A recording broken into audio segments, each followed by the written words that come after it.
El fideicomiso testamentario es aquel en el cual el causante o fiduciante deja el encargo a un fiduciario de que al momento de la muerte del causante tome los bienes de la herencia o una parte de ellos para administrarlos o entregarlos a un tercero, el fideicomisario. Esto se hacía mayormente cuando se quería dejar algo a alguien que carecía de la testamenti factio, en este caso la pasiva, es decir, no tenían la posibilidad de recibir esa cosa por testamento. Durante la época republicana, los fideicomisos constituían más que nada una obligación moral basada en la buena fe. Es por ello que si el fiduciario incumplía, el fideicomisario carecía de acción. El primer emperador ordenó a los cónsules a que entendieran en los fideicomisos y sus reclamos a través de la cognitio extra ordinem. Y ya el emperador Claudio, más adelante, creó la figura del pretor fideicomisarius para que entendiera en esos asuntos en la ciudad de Roma y le otorgó la jurisdicción a los gobernadores de provincia para que la apliquen en ella. El fideicomiso puede ser creado por testamento o por codicilo. Los codicilos los veremos en el tercer periodo. También debía tener la testamenti factio activa el fiduciante. El fideicomiso también puede ser encargado tanto a un heredero testamentario como a un heredero ab intestato. El fideicomiso puede ser dejado en favor de cualquier persona aunque no tenga la testamenti factio pasiva, ya sea un extranjero o una mujer. A pesar de su origen, el Senado Consulto Pegasiano de la época de Vespasiano prohibió que se realizaran fideicomisos en fraude. Luego, en época de Adriano, se prohibió que se dejaran fideicomisos en favor de extranjeros y que en ese caso era el fisco quien se quedaba con ese fideicomiso.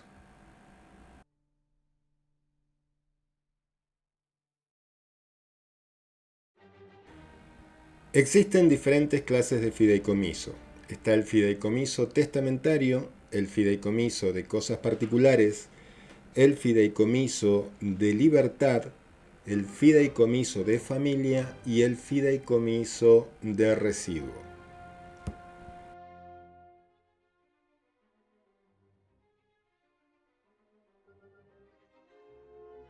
El fideicomiso de herencia es aquel en el cual se deja la totalidad de la herencia o una parte alícuota de ella en favor de un tercero. Y la forma de establecerla era así. El testamento decía que Lucio Ticio sea mi heredero, agregando más tarde que se le rogaba a Lucio Ticio que entregara esa herencia a Gallo desde que pueda hacer adición de ella. Adición es el momento en el cual la herencia ingresa de manera definitiva en el patrimonio del heredero.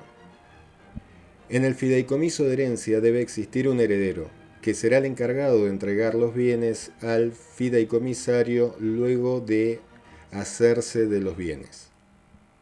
La transmisión de los bienes en favor del fideicomisario se realizaba normalmente a través de una mancipatio por una sola moneda, el sumo uno.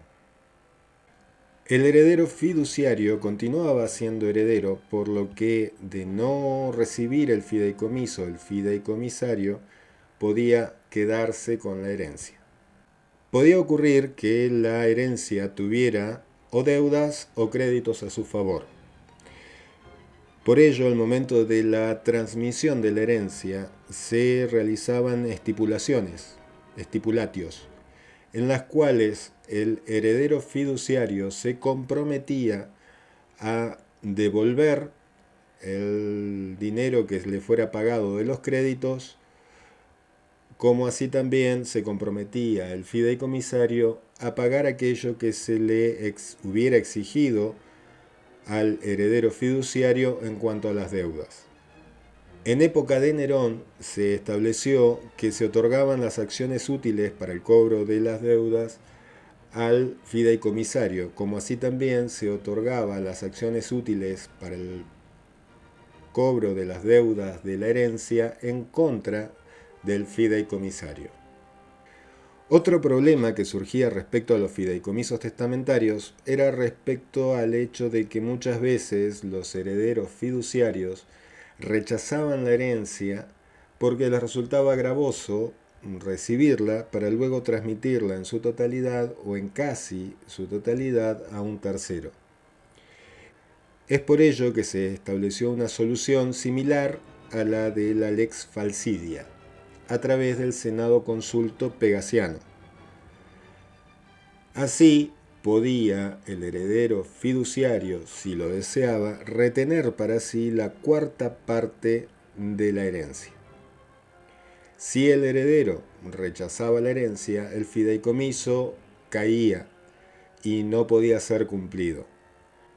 Justiniano estableció que el sucesor universal era el fideicomisario, que el heredero fiduciario podía retener la cuarta parte siempre y cuando aceptara la herencia en su totalidad y la entregara. En cuanto a los créditos y deudas, se distribuye de forma proporcional entre el heredero fiduciario y el fideicomisario, siempre y cuando el heredero fiduciario retenga su cuarta parte, ya que establece el sistema facultativo del heredero fiduciario al decir podrá. Puede, pero no está obligado a retener la cuarta parte, por lo que si no la retiene, la totalidad de los créditos y la totalidad de las deudas pasarán de manera inmediata al fideicomisario.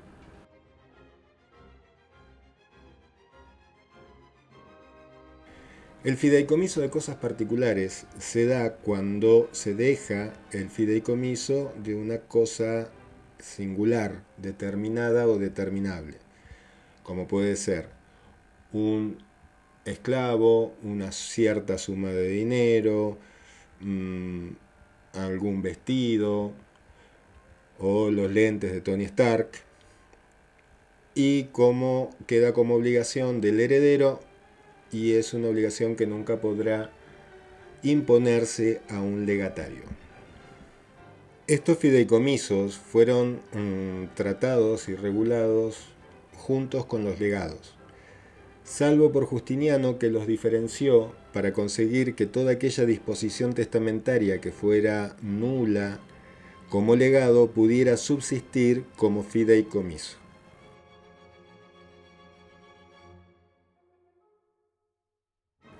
El fideicomiso de libertad consiste en que el testador ruega a su heredero el que otorgue la libertad de un esclavo, sea del causante, sea del heredero o sea de un tercero, para lo cual el heredero deberá comprar a ese esclavo y luego manumitirlo.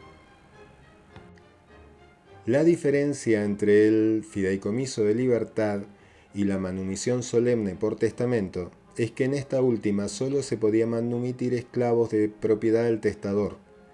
Con este fideicomiso podía manumitirse también a los esclavos del heredero o a los esclavos de un tercero, que debían ser adquiridos por el heredero para poder ser manumitidos. En este caso, el derecho de patronato quedaba en favor no del testador, sino de aquel que cumpliera el fideicomiso.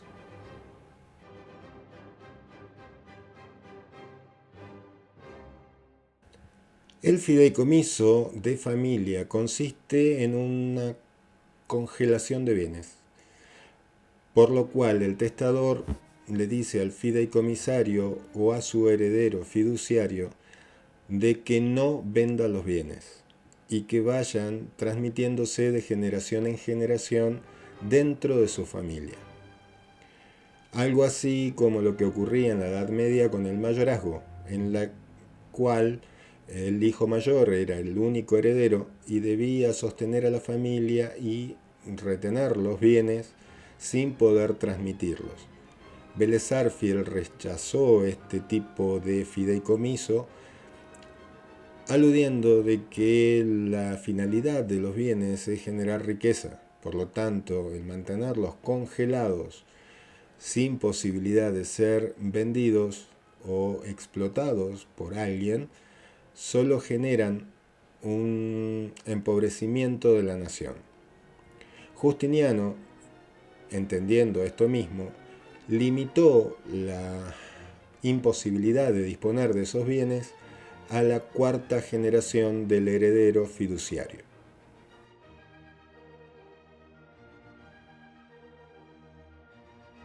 El fideicomiso de residuo era una cláusula a través de la cual se dejaba los bienes que no hubiesen sido objeto de la asignación o determinación del testamento a una tercera persona. Se utilizaba normalmente para dejarle bienes a aquel hijo o hija que no había recibido nada dentro del testamento.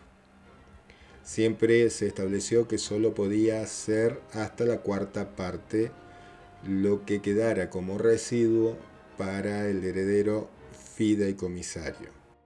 Hay que tener en cuenta que en este fideicomiso de residuo no solo ingresaban aquellos bienes que estaban antes de la redacción del testamento y que no habían sido asignados en él, sino que también todos aquellos bienes que fueran adquiridos con posterioridad al testamento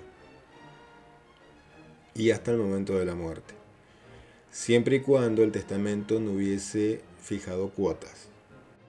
Y esto sería todo, en principio el sábado próximo, sábado 29 de mayo, que puede ser hoy mismo cuando estés viendo el video, vamos a hacer a través de un vivo del canal una tutoría antes del recuperatorio. Así que ahí los espero. Sigan cuidándose. Un abrazo.